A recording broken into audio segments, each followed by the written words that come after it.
자, 안녕하세요. 환경 첫 번째 시간입니다. 우리 서론 단원이고요. 이 단원에서는 우리 국제 환경 협약 부분에 중점을 둬서 같이 공부해 보도록 할게요. 자, 먼저 환경이란 무엇이냐? 우리 환경을 크게 자연 환경과 사회 환경으로 나눠볼 수가 있어요. 자, 그리고 자연 환경은 다시 생물학적 환경과 물리화학적인 환경으로 또 나눠볼 수가 있습니다. 생물학적 환경은 말 그대로 생물이 있는 것들이에요. 생명이 있는 것들. 그래서 미생물 또는 뭐 곤충, 동식물 이런 애들을 뜻하고요. 물리화학적 환경은 물, 기후, 공기, 뭐 토양, 태양광선 이런 것들을 뜻한다 보시면 되시고요. 그리고 사회 환경은 인위적인 환경과 우리 문화적인 환경 구분할 수 있는데요. 굳이 이렇게 딱 구분까지 하실 필요는 없을 것 같아요. 자, 인위적인 환경은 우리가 만든 거, 그래서 식생활, 의복, 주택, 산업시설 이런 것들 보시면 되고, 그 다음에 문화적인 환경은 인구, 종교, 정치, 뭐 경제, 교육 이런 것들 보시면 되세요. 그래서 환경을 우리가 흔히 뭐 자연환경만 환경이라고 한다 이렇게 하시면 안 되고 사회적인 환경도 있다 참고로 보시라고 소개를 드렸습니다. 자, 그 다음에 우리가 환경위생에 대한 내용 볼 건데요. 자, 환경위생이라는 것은 우리 인체의 세 가지 신체 발육, 건강, 생존. 자, 이 세 가지에 유해한 영향을 미치거나 미칠 가능성이 있는 모든 요소를 통제하는 것을 우리 환경 위생이라고 표현합니다. 자, 환경 위생은 세 가지 기억하시면 돼요. 어떤 거? 신체 발육, 건강, 생존. 자, 이 세 가지에 영향을 미칠 가능성이 있는 모든 요소를 통제하는 것을 환경 위생이라고 한다. 자, 그리고 세 번째로 페텐코퍼라는 사람을 우리가 좀 볼 건데요. 사람 이름이에요. 환경위생학을 근대적으로 과학화한 사람, 즉 환경위생학의 아버지다. 그래서 우리가 페텐코퍼 이 사람 이름 하나 알고 갈게요. 자, 그러면 본격적으로 국제환경협약에 대한 부분 보도록 할 건데요. 자, 첫 번째는 람사르 협약입니다. 자, 람사르 협약에서 우리가 기억해야 될 거는 습지, 요거 하나만 기억하시면 돼요. 자, 습지에 관한 협약을 뭐라고 한다? 람사르 협약이라고 한다. 그래서 자국의 습지를 한 곳 이상 등록을 하고요. 3년마다 잘 관리하고 있는지 보고서를 이제 제출하도록 한 협약이에요. 자, 람사르 협약은 뭐에 대한 협약? 습지에 관한 협약이다. 자, 두 번째는 사막화 방지 협약입니다. 자, 사막화 방지 협약은 말 그대로 사막화를 방지하는 협약이에요. 우리 사막화가 되면 그 국가만 문제가 아니라 다른 주변에 있는 국가에도 부정적인 영향을 주죠. 자, 예를 들어서 중국 지역에 사막이 이렇게 넓게 있잖아요. 자, 사막이 넓게 있는 그 부분에 있는 모래들이 우리나라 쪽으로 날아오면서 베이징에 있는 어떤 대도시 오염물질 이런 것들도 같이 섞여서 날아온다는 거죠. 그러면서 우리나라의 황사로서 날아와서 우리나라 사람들에게 호흡기 질병 이런 것들을 많이 일으키죠. 그래서 그 국가를 넘어 다른 국가에도 부정적인 영향을 주기 때문에 사막화를 방지하자라는 협약이에요. 자, 그리고 개발도상국을 우리 재정적, 기술적으로 지원을 해주기도 합니다. 자, 그래서 두 번째, 사막화 방지 협약까지 봤고요. 자, 다음으로는 우리 지구온난화와 관련된 협약들을 볼 거예요. 자, 지구온난화에 관련된 협약은 어떤 것들이 있냐? 자, 밑에 보시면 참고로 리우선언 우리 책에는 없어요. 네, 리우선언에서는 환경적으로 건전하고 지속 가능한 개발 이게 이제 슬로건이에요. 환경적으로 건전하고 지속 가능한 개발을 실현하자라고 해서 27개의 행동 원칙을 채택했다라고 표현을 해요. 참고로 보시고 우리 책에 나와 있는 것은 기후변화 방지 협약과 교토협약 이 두 가지가 지금 나와 있어요. 자, 기후변화 방지 협약은 무엇을 막자? 지구온난화를 막자. 자, 그런데 지구온난화를 일으키는 원인가스를 뭐라고 하냐면 우리 온실가스라고 표현을 하죠. 그래서 지구온난화를 일으키는 온실가스 배출을 억제하자라는 협약이 기후변화 방지 협약입니다. 자, 그런데 기후변화 방지 협약 다음에 교토 협약이라는 것을 했는데요. 교토 협약도 마찬가지로 지구 온난화를 막자라는 협약이에요. 그런데 이 교토 협약에서는 조금 더 구체적인 실행 계획을 모색했다라는 데 의미가 있어요. 그래서 보시면 교토에서 개최된 기후변화 협약이고요. 이것도 마찬가지로 뭐를 막자? 지구 온난화를 일으키는 온실가스의 배출을 막자라는 거예요. 그리고 온실가스는 우리 교토오정서에 6대 온실가스를 우리 제정을 했는데요. 종류 밑에서 한번 확인해 보시면 되고, 그 중에 이제 대표 주자가 이산화탄소가 있다라고 보시면 돼요. 자, 정리하면 지구온난화, 즉 지구가 따뜻해지게 하는 이 현상을 일으키는 원인 가스를 우리는 뭐라고 한다?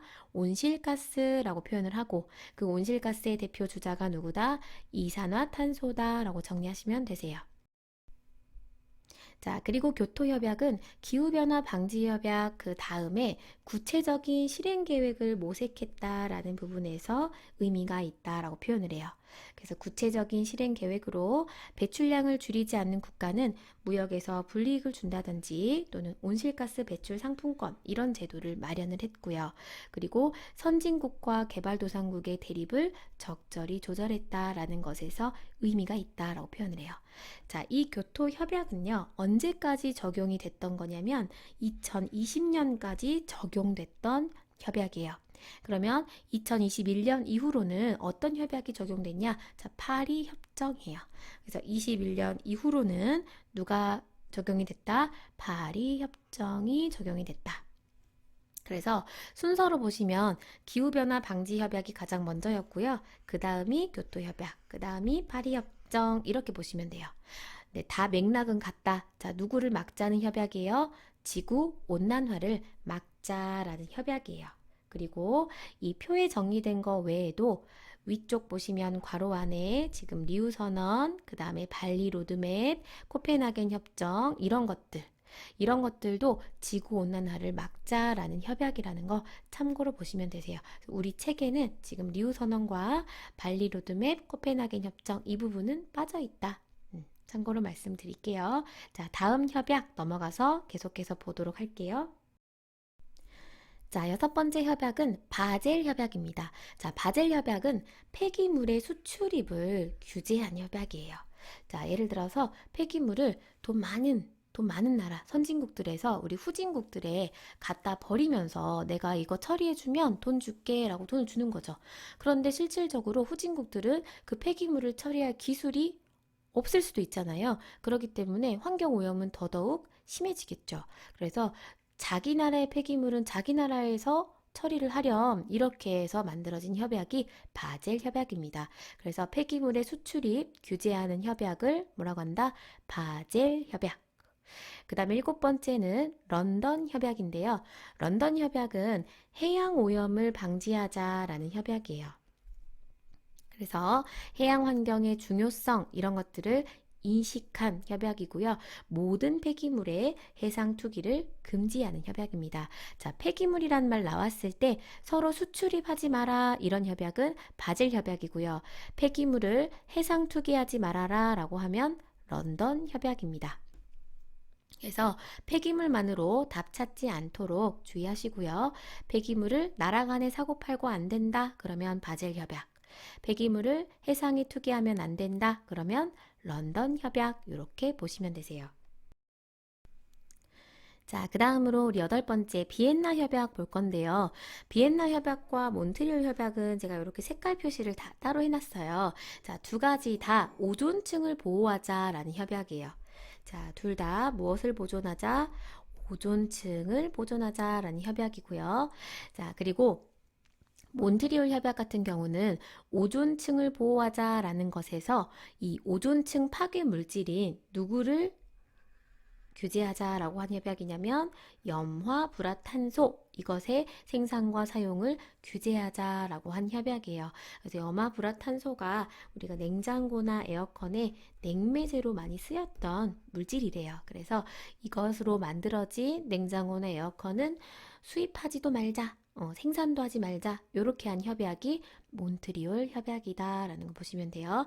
우리 책에 참고로 비엔나 협약은 나와 있진 않아요. 우리 책에는 몬트리올 협약만 나와 있더라. 자, 그 다음에 10번째 생물 다양성 보존 협약인데요. 말 그대로 생물의 다양성을 보존하는 협약입니다. 그래서 각국의 생물 자원에 대한 주권적 권리를 인정해줘라. 즉, 우리나라에서는 이 생물이 안 좋아. 그런데 너희 나라에 있으니까 야, 너희 나라도 없애. 이렇게 할 수가 없다는 거예요. 그 나라의 생물 자원에 대해서 주권적인 권리를 인정해줘라 라는 거예요. 그래서 생물종의 파괴 행위를 규제하는 협약이에요. 생물 다양성 보존 협약. 자, 이렇게 해서 우리가 10가지 정도 환경 협약을 봤는데요. 그 중에서 우리가 3대 환경 협약이라고 해서 윗부분에서 어떤 종류가 있는지 볼게요. 자, 3대 환경 협약은요. 우리 세 가지예요. 사막화 방지 협약, 그 다음에 기후변화 방지 협약, 그리고 생물 다양성 보존 협약. 자, 요 세 가지가 국제 환경 협약의 3대 협약이다라는 거. 자, 뭐뭐 있다? 사막화 방지 협약, 기후변화 방지 협약, 생물 다양성 보존 협약. 이렇게 기억하시면 되세요. 그리고 참고로 이것은 우리 책에는 없는데요. 국제연합 인간환경회의라고 해서 우리 스톡홀름 회의라고도 한대요.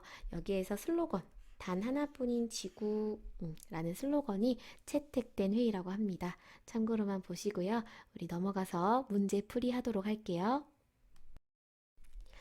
자, 문제 1번. 자, 유해 폐기물의 수출입과 그 처리를 규제하는 협약. 자, 폐기물을 나라 간에 우리 사고팔고 하지 말자. 자, 이 협약 뭐였죠? 바젤 협약이었죠. 자, 우리 보시면 1번에 몬트리올 협약은 무엇을 보존하기 위한 협약이었죠? 오존층을 보존하자. 그래서 오존층 파괴 물질인 우리 염화 불화탄소의 생산과 사용을 하지 말자라는 협약이 몬트리올 협약이었고요. 그 다음에 런던 협약은 뭐였죠? 우리 해양 오염을 방지하기 위한 협약이었죠. 그래서 모든 폐기물의 해상 투기를 금지합니다. 이런 것들이 있었고요. 그 다음에 교토 협약은 무엇을 막기 위한 협약이었죠? 지구 온난화를 막기 위한 협약이었죠. 그래서 지구 온난화를 일으키는 무슨 가스?